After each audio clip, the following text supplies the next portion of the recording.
Imagine spending years working on a Disney blockbuster, only to sit in a nearly empty theater during opening night. That's exactly what happened to Rachel Zegler. And the worst part? It wasn't some quiet indie screening. This was the highly anticipated $270 million Snow White remake. Zegler showed up with a few loyal friends, hoping to celebrate the film's release, but the theater was practically deserted. One of her friends tried to lighten the mood by shouting her name as it appeared on screen. Rachel laughed, awkwardly cheering for herself.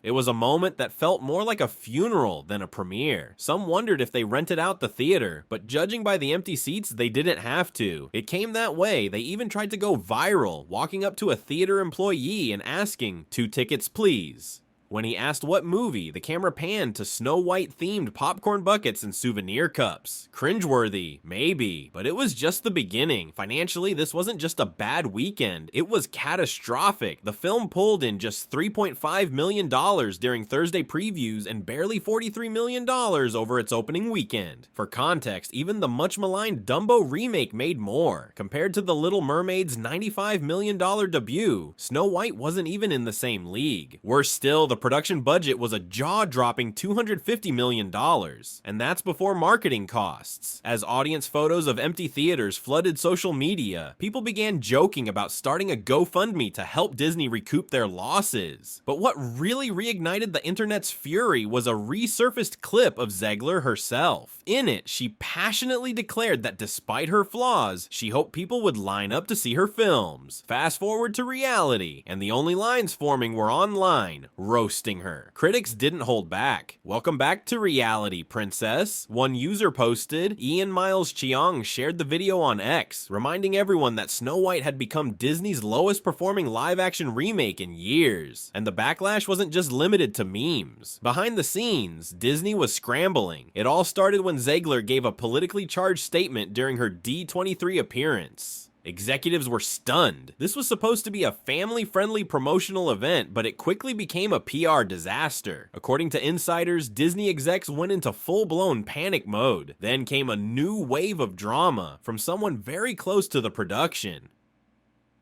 Jonah Platt, son of Snow White producer Mark Platt, stepped in and publicly called Zegler out. In a now-deleted Instagram comment, Jonah slammed her for jeopardizing the film's success with her unchecked political commentary. He didn't mince words, talking about the need for adult responsibility and accountability. His father, producer Mark Platt, reportedly flew to New York twice to personally ask Zegler to cool it on social media. But early on, she resisted, leaving controversial posts up for days. Eventually, Disney hired a social media specialist just to monitor and approve every post she made leading up to the release. It was damage control on steroids, but Zegler's issues didn't stop with producers. Her relationship with co-star Gal Gadot also raised eyebrows. During filming, the two actresses appeared friendly, but as the release date approached, things grew awkward and fast. After an icy Oscars appearance together, Zegler made a backhanded comment on Instagram referring to Gadot as a pageant queen. The internet didn't miss it, and many saw it as a direct dig. The situation escalated further due to political tensions. Zegler had publicly shown support for Palestine. Gadot, who is Israeli and served in the IDF, found herself caught in the crossfire. The backlash became so intense that Disney had to increase security for Gadot. Insiders claimed Zegler failed to grasp the real-world consequences of her posts, not just for herself, but for her co-stars and the film. To make matters worse, just before the film's release, Zegler posted a glowing tribute on Instagram to the cast and crew, but one name was noticeably absent: Gal Gadot. No mention, no photos. While it could have been an innocent oversight, the internet wasn't buying it. It felt like a deliberate snub, one more chapter in a messy saga, and all of this was happening as the film was bleeding money. From the beginning, the Snow White remake was controversial. Many fans were outraged by the casting of a Latina actress in the role of a character traditionally portrayed as fair-skinned. Zegler responded unapologetically, saying she wouldn't bleach her skin for the part. She even referred to critics as losers obsessed with maintaining the bloodline purity of a cartoon princess.